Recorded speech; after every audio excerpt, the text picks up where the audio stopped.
जीत की खातिर बस जुनून चाहिए, जिसमें उबाल न हो ऐसा खून चाहिए। ये आसमान भी आ जाएगा जमीन पर, बस इरादों में जीत की एक गूंज चाहिए। मैं VP त्रिपाठी अपने एजुकेशनल फास्ट सक्सेस क्लासेस में हार्दिक स्वागत अभिनंदन करता हूं। दोस्तों, अगर आप BPSC टीचर्स की तैयारी कर रहे हैं तो आप सही वीडियो पे हैं।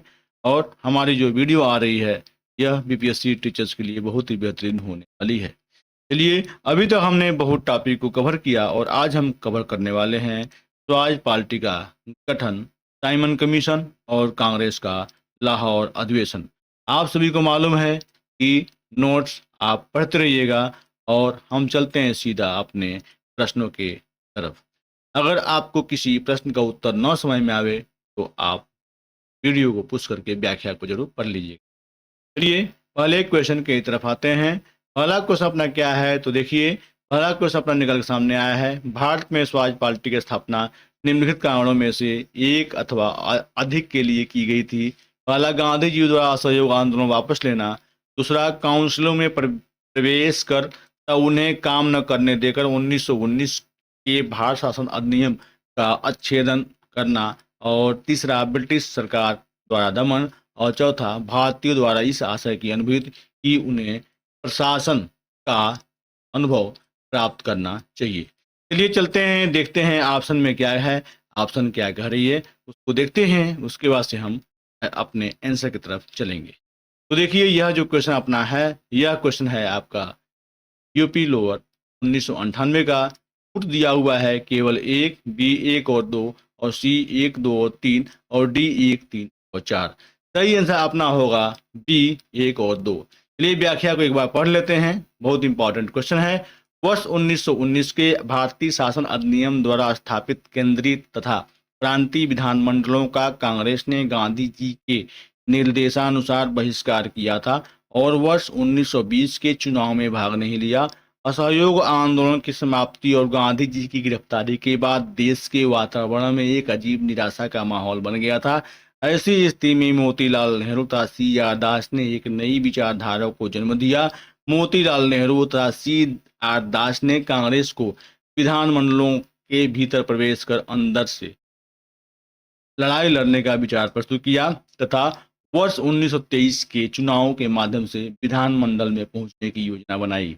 किंतु वर्ष 1922 में कांग्रेस के गया अधिवेशन में बहुमत के साथ योजना को अस्वीकार कर दिया गया। CR दास ने कांग्रेस की अध्यक्षता से त्याग पत्र दे दिया और जनवरी 1923 में मोतीलाल नेहरू के साथ मिलकर स्वराज पार्टी का गठन, स्वराज पार्टी की स्थापना की। इस पार्टी का मुख्य उद्देश्य चुनाव के माध्यम से काउंसिलों में प्रवेश कर तथा उनके काम न करने देकर 1919 के भारत शासन अधिनियम का उच्छेदन करना था।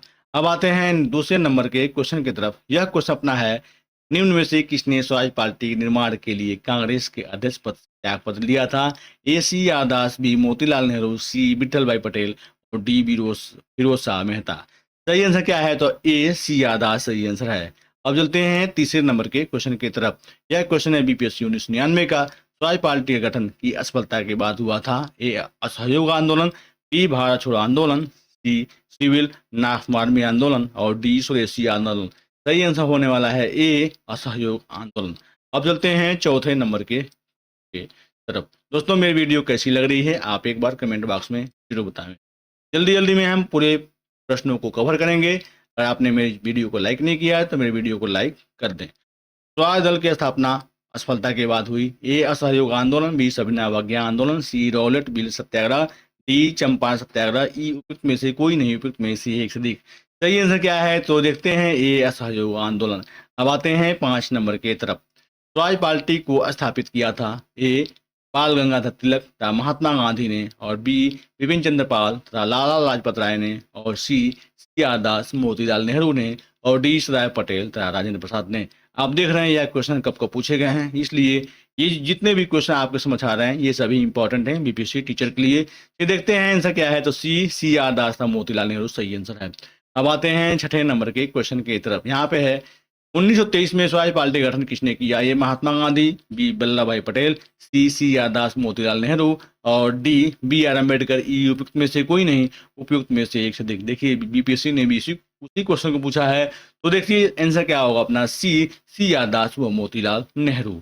चलिए अब चलते हैं 7वें नंबर के क्वेश्चन की तरफ। यहाँ पे अपना क्वेश्चन है आपका अभी बीपीएससी 2011 का क्वेश्चन है। स्वराज दल की स्थापना किसने की? ए तिलक एवं चित्तरंजन दास, बी महात्मा गांधी एवं मोतीलाल नेहरू, और सी गांधी एवं तिलक, और डी चित्तरंजन दास एवं मोतीलाल नेहरू। आंसर होगा डी चित्तरंजन दास मोतीलाल नेहरू। अब आते हैं 8वें नंबर के क्वेश्चन के तरफ।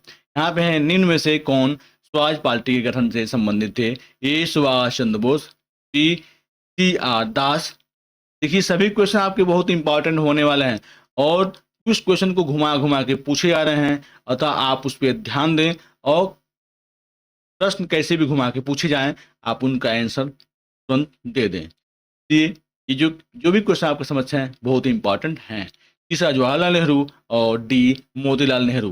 नीचे दिए गए कूट से सही उत्तर का चयन कीजिए। 1 2 3 तथा 4, बी 1 2 3 तथा सी 2 और 3 और डी 2 और 4।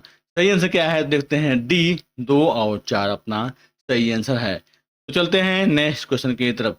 2 और 4 में क्या था? सी आर दास और मोतीलाल नेहरू। अब आते हैं नेक्स्ट क्वेश्चन की तरफ। यहाँ पे है मोतीलाल नेहरू और सी आर दास द्वारा 1923 ईस्वी में गठित पार्टी का नाम क्या था? देखिए ये कितना इंपॉर्टेंट क्वेश्चन है, यह कितनी बार कितनी परीक्षाओं में पूछा जा चुका है।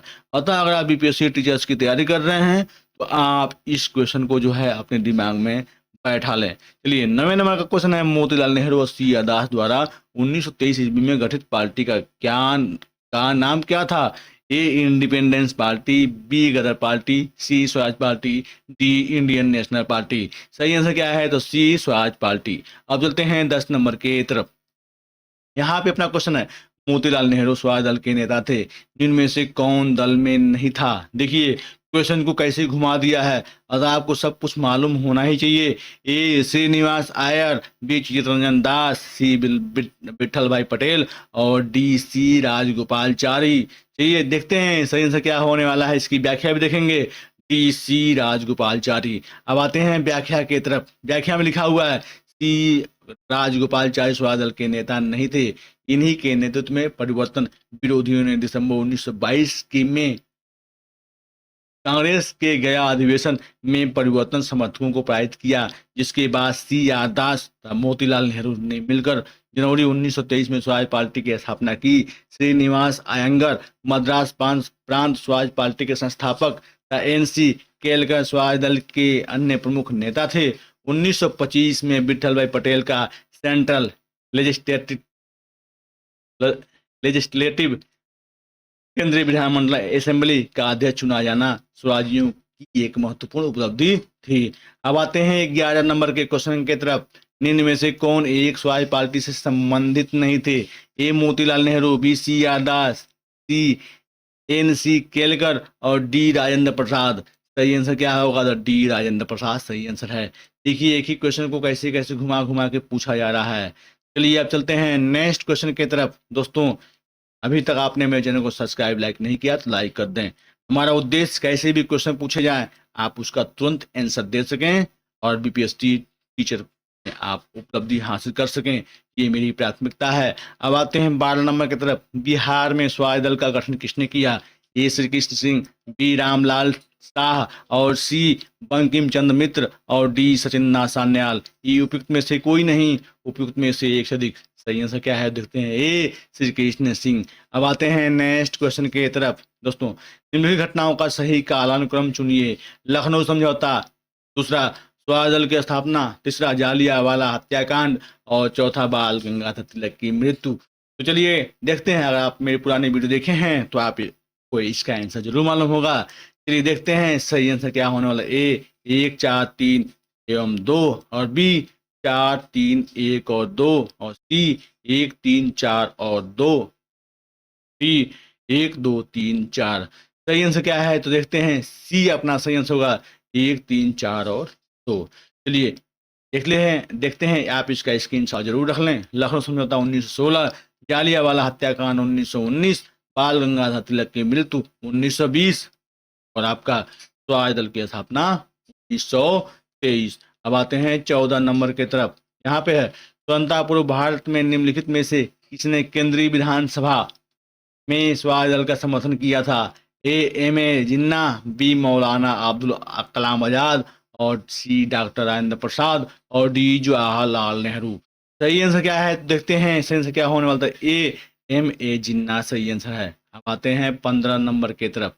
देखिए दोस्तों, यह बहुत बेहतरीन क्वेश्चन है आपके समझ। देखिए की व्याख्या पढ़ लेते हैं। नवंबर 1923 में विधान परिषदों के चुनाव हुए। सेंट्रल लेजिस्लेटिव असेंबली की 101 निर्वाचित सीटों में से 42 पर स्वराज पार्टी की जीत हुई। मध्य प्रांत में इन्हें स्पष्ट बहुमत मिला। बंगाल में यह सबसे बड़े दल के रूप में उभरी और बम्बई तथा संयुक्त प्रांत में भी इसे अच्छी सफलता मिली। मद्रास और पंजाब में जातिवाद और सांप्रदायिकता की लहर के कारण इसे खास सफलता नहीं मिली। सेंट्रल लेजिस्लेटिव असेंबली में स्वराजियों ने एक साझा राजनीतिक मोर्चा बनाया है। इसमें जिन्ना के नेतृत्व में उनके समर्थक उदारवादी एवं व्यक्तिगत रूप से कुछ विधायक जैसे मदन मोहन मालवीय आदि शामिल थे। अब आते हैं नेक्स्ट क्वेश्चन की तरफ। दोस्तों देखिए कितने बेहतरीन क्वेश्चन आपके समझ आ रहे हैं। और आपने अभी तक मेरे चैनल को लाइक सब्सक्राइब शेयर नहीं किया है तो मेरे वीडियो को लाइक सब्सक्राइब शेयर कर लें। यहाँ पे है निम्नलिखित में से कौन देश बंधु के नाम से प्रसिद्ध है? बहुत ही बेहतरीन क्वेश्चन, आपको इसका आंसर जरूर मालूम होना चाहिए। ए चंद्रशेखर आजाद, बी चित्तरंजन दास और सी ए ओ ह्यूम और डी एनी बेसेंट। सही आंसर क्या है? तो बी चित्तरंजन दास। अब आते हैं 16 नंबर के तरफ। यहाँ पे है स्वराज पार्टी आम जनता के लिए होना चाहिए, केवल वर्गों के लिए नहीं के प्रसिद्ध सूत्र की घोषणा की। ए सी यादास ने, बी सी राजगोपालचारी ने और सी मोतीलाल नेहरू और डी गोपीनाथ साहा। सही आंसर क्या है देखते हैं। ए सी यादास सही आंसर है। अब आते हैं नेक्स्ट क्वेश्चन की तरफ। यहाँ पे है कांग्रेसी नेताओं द्वारा मॉन्टेग्यू चेम्सफोर्ड रिपोर्ट की निंदा करने पर कई चरमपंथियों ने पार्टी को छोड़कर निम्न में से कौन सी पार्टी का गठन किया? A Swaraj party, B Indian freedom party और C independence federation of India और डी इंडियन लिबरल फेडरेशन। सही आंसर क्या होगा तो देखते हैं। सही आंसर होगा डी इंडियन लिबरल फेडरेशन सही आंसर है। अब आते हैं नेक्स्ट क्वेश्चन की तरफ। नेक्स्ट क्वेश्चन दोस्तों ना होने वाला है बहुत ही बेहतरीन क्वेश्चन। सभी क्वेश्चन अपने आप में बहुत महत्वपूर्ण क्वेश्चन है। इस वीडियो को 2 बार 3 बार जरूर देखा कीजिए। यहाँ पे है निम्नलिखित में से किन लोगों ने 16 दिसंबर 1922 को इंडिपेंडेंट पार्टी बनाने का निर्णय लिया था? नीचे दिए गए कूट चुनिए। ए लाला हरदयाल, बी मदन मोहन मालवीय, सी मोहम्मद अली जिन्ना और डी मोतीलाल नेहरू। कूट में दिया हुआ है ए 1 तथा 2, बी 2 तथा 3 और सी 3 तथा 4 और 4। सही आंसर क्या है देखते हैं। सही आंसर होने वाला है डी आपका 2 तथा 4 सही आंसर है। अब आते हैं नेक्स्ट क्वेश्चन की तरफ। 19 नंबर का अपना क्वेश्चन होने वाला है। देखिए बहुत बेहतरीन क्वेश्चन।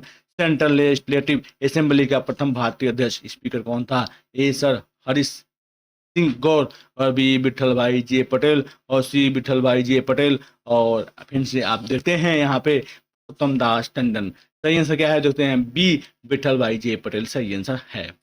यहाँ पे आप चलते हैं नेक्स्ट क्वेश्चन की तरफ। 20 नंबर के क्वेश्चन की तरफ आते हैं। ये क्वेश्चन है वे राष्ट्रीय नेता कौन थे जो 1925 में सेंट्रल लेजिस्लेटिव असेंबली के अध्यक्ष निर्वाचित हुए थे? ए मोतीलाल नेहरू, बी सी यादास, सी वल्लभ भाई पटेल और डी विठल भाई पटेल। सही आंसर होगा अपना डी विठल भाई पटेल। अब आते हैं 21 नंबर की तरफ। यहाँ पे क्वेश्चन है अगस्त 1925 के सेंट्रल लेजिस्लेटिव असेंबली का अध्यक्ष निम्नलिखित में से कौन था? ए सी यादास, बी मोतीलाल नेहरू और सी एम आर जयकर और डी विठल भाई पटेल। सही आंसर होगा अपना विठल भाई पटेल। अब आते हैं जी दोस्तों, मेरी वीडियो कैसी लगी आप एक बार कमेंट बॉक्स में जरूर बताएं। और आपने मेरी वीडियो को लाइक नहीं किया है तो लाइक कर लें और चैनल को सब्सक्राइब कर लें अगर आप बीपीएससी टीचर्स की तैयारी कर रहे हैं तो। अब देखिए आपके समझ नेक्स्ट जो अपना टॉपिक होने वाला है वह है साइमन कमीशन 1927। तो देखते हैं, आप इसका नोट्स को जरूर पढ़ लीजिएगा क्योंकि नोट्स आपके इंपॉर्टेंट हैं। चलिए चलते हैं अपने क्वेश्चन के तरफ। दोस्तों आप सभी को मालूम है कि हम आपको कि जो भी नोट्स हैं हम उसको दिखा देते हैं ताकि आप नोट्स को दोबारा कभी आप पढ़ सकें। तो चलिए देखते हैं प्रश्नों की तरफ। प्रश्न उसमें पहला है साइमन कमीशन भारत किस वर्ष आया? ए 1927, बी 1928, सी 1929, डी 31। सही आंसर क्या है देखते हैं। सही आंसर होने वाला है अपना बी 1928। चलते हैं नेक्स्ट दूसरे नंबर की तरफ। साइमन कमीशन के आने के विरुद्ध भारतीय जन आंदोलन क्यों हुआ? अला ये है भारतीय 1919 के अधिनियम की कार्यवाही का पुनरीक्षण कभी नहीं चाहते थे। बी साइमन कमीशन ने प्रांतों के द्विशासन की समाप्ति की संतुष्टि की थी। और सी साइमन कमीशन में कोई भी भारतीय सदस्य नहीं था।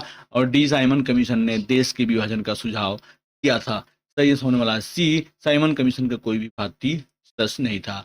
अब आते हैं नए साइमन आयोग नियुक्त किया गया। ए 1925, बी 1927, सी 1928, डी 1930। सही आंसर होने वाला है बी 1927। अब आते हैं चौथे नंबर की तरफ। यहाँ पे अपना क्वेश्चन है 1928 ईस्वी में साइमन कमीशन भारत में किस उद्देश्य से आया? ए प्रशासनिक सुधार पर विचार के लिए, बी शिक्षा में सुधार के लिए, सी कृषि क्षेत्र में सुधार के लिए, और डी सैनिक क्षमता के मूल्यांकन हेतु। तो देखते हैं इसमें क्या होने वाला था। ए प्रशासनिक सुधार पर विचार के लिए। अब आते हैं नेक्स्ट 5 नंबर क्वेश्चन के। अगर आपने मेरी वीडियो को अभी तक लाइक नहीं किया तो लाइक कर दें और चैनल को सब्सक्राइब कर दें। अब देखिए यहाँ पे आ गया है क्वेश्चन। जो भी क्वेश्चन देखेंगे सभी अपने आप में महत्वपूर्ण हैं। यहाँ पे आते हैं। भारतीयों ने साइमन कमीशन का बहिष्कार किया था क्योंकि इसे भारत विभाजन हेतु बनाया गया था। बी इसमें लेबर पार्टी का कोई प्रतिनिधित्व नहीं था। और सी इसका कोई सदस्य भारतीय नहीं था। और डी जनरल डायर इसके अध्यक्ष थे। सही आंसर होने वाला है आपका देखिए सी इसका कोई सदस्य भारतीय नहीं था। अब आते हैं छठे नंबर के तरफ। यहाँ पे है निम्नलिखित में से साइमन कमीशन का कौन एक अस्थाई एक सदस्य उदारवादी दल का था? A sir John Simon, B major Attlee Attlee और सी स्टीफन वाल्स, और डी डिस्काउंट वनहम। सही आंसर क्या हो देखते हैं। A sir John Simon. अब आते हैं 7 नंबर की तरफ। 7 नंबर अपना है इसके सुझावों पर भारतीयों को साइमन कमीशन से बाहर रखा गया। Lord Reading, B Lord Chelmsford, और सी सर जॉन साइमन, और डी लॉर्ड इरविन। सही आंसर क्या है होगा तो देखते हैं डी लॉर्ड इरविन। अब आते हैं नेक्स्ट 8 नंबर के तरफ। दोस्तों देखिए ये क्वेश्चन जो दिए गए हैं कितने बेहतरीन क्वेश्चन हैं। आपके पीछे 2 वक्तव्य दिए गए हैं, कथन एवं कारण आर दिए गए हैं। कथन ए कांग्रेस ने साइमन आयोग का बहिष्कार किया था। कारण आर साइमन आयोग में एक भी सदस्य भारतीय नहीं था। उपयुक्त संदर्भ में निम्नलिखित में से कौन सा एक कथन सही है? ए और आर दोनों सही हैं। तो आर सही व्याख्या है ए की। चलिए अन्य ऑप्शन में देखते हैं अन्य ऑप्शन क्या कह रही है, उसके बाद से हम निष्कर्ष पर पहुंचेंगे। अब आते हैं नेक्स्ट ऑप्शन के तरफ। यहाँ पे है बी कह रहा है कि ए और आर दोनों सही हैं किंतु आर ए की व्याख्या नहीं है ए की। सी है ए सही है परंतु आर गलत है, और डी ए गलत है परंतु आर सही है। सही आंसर क्या है तो देखते हैं। सही आंसर होने वाला है ए आपका सही आंसर होगा। प्रश्न का कथन और कारण दोनों सही हैं तथा कारण कथन की व्याख्या कर रहा है। अब आते हैं 9 नंबर की तरफ। 9 नंबर अपना है निम्नलिखित कथनों में से कौन साइमन कमीशन के संबंध सही है? कथनों के नीचे दिए गए सही उत्तर चयन की। यहाँ पे है उसकी नियुक्ति 1919 एक्ट के क्रियान्वयन की पूछताछ के लिए की गई थी। दूसरा उसके अध्यक्ष सर जॉन साइमन थे। और तीसरा उसके संघीय प्रकार की सरकार के लिए संतुष्टि। और चौथा भारतीय नेताओं ने इसका विरोध किया था। केवल 1 तथा 2, बी 1, 2 तथा 3, और सी 2, 3 तथा 4, और डी उपयुक्त सभी। सही आंसर क्या है? डी उपयुक्त सभी अपना सही। अब आते हैं नेक्स्ट क्वेश्चन के तरफ। यहाँ पे है 10 नंबर का अपना क्वेश्चन वाला यह है साइमन कमीशन की सिफारिशों के संदर्भ में निम्नलिखित में से कौन सा एक कथन सही है? इन प्रांतों में द्वैत शासन को उत्तरदायी सरकार द्वारा प्रतिस्थापित करने की संतुष्टि की। अब चलते हैं सी को देखते हैं, उसके सी को देखते हैं में ऑप्शन में क्या क्या है।